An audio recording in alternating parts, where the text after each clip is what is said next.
UP के CM पद पर रहते हुए उनका कार्यकाल बड़ी देश की घटनाओं में बदलाव के लिए जाना जाएगा। जनता पार्टी से अलग होकर आरएसएस कैडर के नेताओं ने जब बीजेपी का गठन किया तो हिंदुत्व, राष्ट्रीयता की राजनीति पर फोकस किया। जनसंघ से पार्टी बनी बीजेपी के लिए 1984 के चुनाव अंदर तक झकझोर कर रख देने वाले थे। बीजेपी केवल 2 सीटें जीत पाई थी और अटल बिहारी वाजपेयी जैसे नेता लोकसभा का ग्वालियर से अपना चुनाव हार गए थे।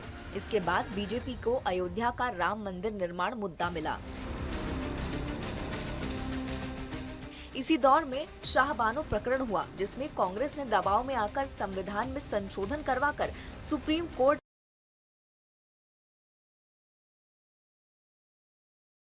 यहीं से बीजेपी ने राजनीतिक अंगड़ाई ली।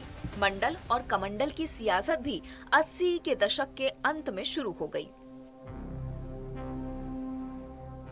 लाल कृष्ण आडवाणी ने जब राम मंदिर निर्माण के लिए 25 सितंबर को सोमनाथ से अयोध्या तक रथ यात्रा प्रारंभ की, तो आगे की राजनीति के बिसात बिछ रही थी। बिहार के समस्तीपुर में लाल कृष्ण आडवाणी गिरफ्तार किए गए, लेकिन उससे पहले जनमानस में राम मंदिर निर्माण के लिए आह्वान हो चुका था। बच्चा बच्चा राम का, जन्मभूमि के काम का नारे के साथ बीजेपी ने अपने मुद्दे और संकल्प को स्पष्ट कर दिया था। बीजेपी ने पिछड़ों के नेता कल्याण सिंह को चेहरा बनाया और लोगों को बेहतर सरकार देने का वादा किया। 1991 में बीजेपी को 221 सीटें मिली और कल्याण सिंह के नेतृत्व में सरकार बनी। 6 दिसंबर 1992 को बाबरी मस्जिद ढहने के बाद कल्याण सिंह की सरकार को बर्खास्त कर दिया गया। कल्याण सिंह बाबरी विध्वंस मामले में आरोपी भी थे, हालांकि न्यायालय ने उन्हें सभी आरोपों से मुक्त कर दिया। 1993 में सपा और बसपा ने जब गठबंधन किया तो वह भी राजनीति का एक नया मोड़ था। चुनाव में बीजेपी को सबसे ज्यादा सीटें मिली, उसका मत प्रतिशत भी बढ़ा, लेकिन सीटों की संख्या में वह सपा बसपा से पिछड़ गई। सपा बसपा का मेल भी ज्यादा दिन नहीं चला। आखिर बसपा को बीजेपी का साथ मिला और तय हुआ कि 6 महीने मायावती सीएम रहेंगी और 6 महीने कल्याण सिंह। मायावती ने सीएम रहते हुए 6 महीने पूरे किए। उसके बाद कल्याण सिंह फिर सीएम बने, लेकिन जल्दी ही मायावती ने अपना समर्थन वापस ले लिया। नाटकीय घटनाक्रम के बाद कल्याण सिंह ने सदन में अपना बहुमत साबित किया। उन्होंने अपना जंबो मंत्रिमंडल बनाया था। कांग्रेस से भी टूटकर विधायक उनके साथ जुड़े थे। कल्याण सिंह ने वह दौर भी झेला जब राज्यपाल रोमेश भंडारी ने उन्हें बर्खास्त कर जगदम्बिका पाल को रात में शपथ दिलाई। इसी फैसले के विरोध में अटल बिहारी वाजपेयी ने दिल्ली में आमरण अनशन किया। राज्य सचिवालय में पहली बार 2-2 मुख्यमंत्री बैठे हुए देखे गए। आखिर हाईकोर्ट के लिखित आदेश कल्याण सिंह के पक्ष में था।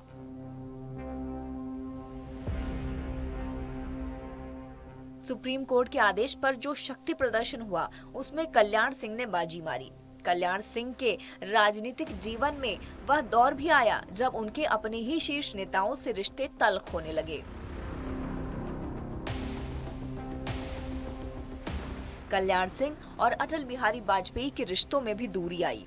यूपी में पार्टी के कई नेता इस बात से नाराज रहते थे कि आजमगढ़ की सांसद कुसुम राय कल्याण सिंह को अपने प्रभाव में लेकर फैसलों को बदल देती हैं।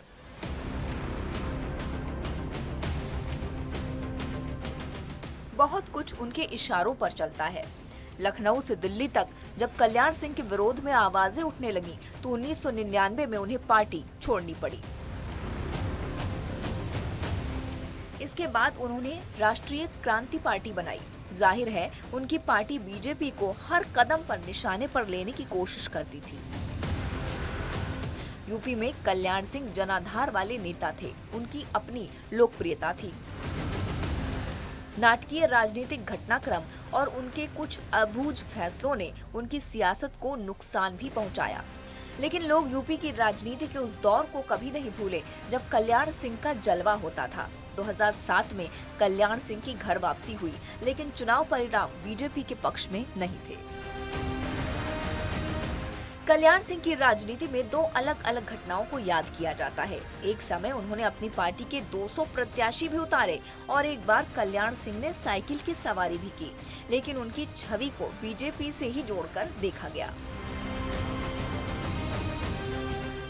राम मंदिर आंदोलन के वो सबसे बड़े नेताओं में थे और माना गया कि बीजेपी ने जो प्रभाव बढ़ाया उसमें कल्याण सिंह के योगदान को भुलाया नहीं जा सकता।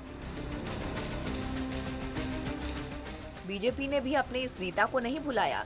जब उनकी सक्रियता कम हुई तो उन्हें राजस्थान का राज्यपाल बनाया गया। अयोध्या में जब राम मंदिर का निर्माण कार्य शुरू होने लगा तो बीजेपी के तमाम नेताओं कार्यकर्ताओं ने कल्याण सिंह के योगदान को याद किया।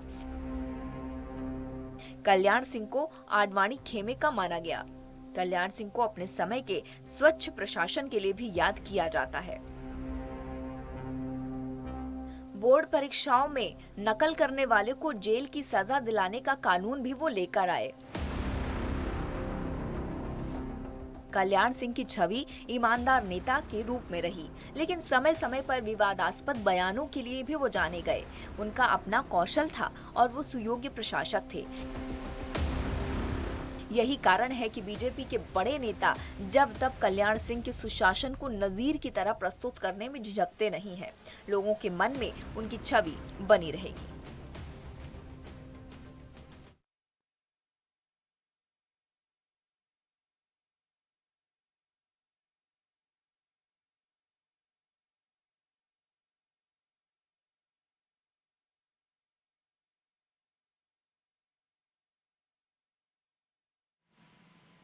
तो ये रिपोर्ट कि किस तरीके से पूर्व मुख्यमंत्री कल्याण सिंह के बारे में जानकारी हम आप तक पहुंचा रहे थे।